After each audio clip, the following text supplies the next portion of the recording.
мына Фатиха сүресін күнде оқимыз ғой. Әр намаздың әр ракатында оқимыз.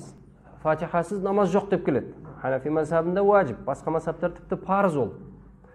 Енді сол әр ракатта Фатихада бір дұға бар. Оны айту міндет енді. Біздің мазхабта уажиб болғаннан кейін уажиб. Ешбір дұғаны Құдай Тағала бізге уажиб қылған жоқ, осыдан басқа. Басқа да дұғалар көп Құран кәрімде, оны міндет еткен жоқ. Мүминдер солай деп дұға жасайды, мүминдер сөйтіп сұрайды деп келеді. Бұл жердегі дұғаны ғұламаларымыз уажиб, міндет дейді. Ол қай дұға десеңіз, Аллах Тағаланы дәріптейсіз, мақтайсыз, ұлықтайсыз, саған ғана құлшылық етіп, сенен ғана сұраймын дейсіз.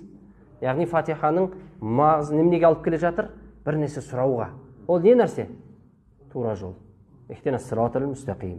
Мен тура жолға баста. Бізді тура жолға баста. Енді қараңыз. Ақылға салатын болсаңыз, намазда тұрсыз, қыблаға қарап тұрсыз. Ең тура жолдың нағыз өзінде тұрсыз, сөйте тура жол сұрайсыз.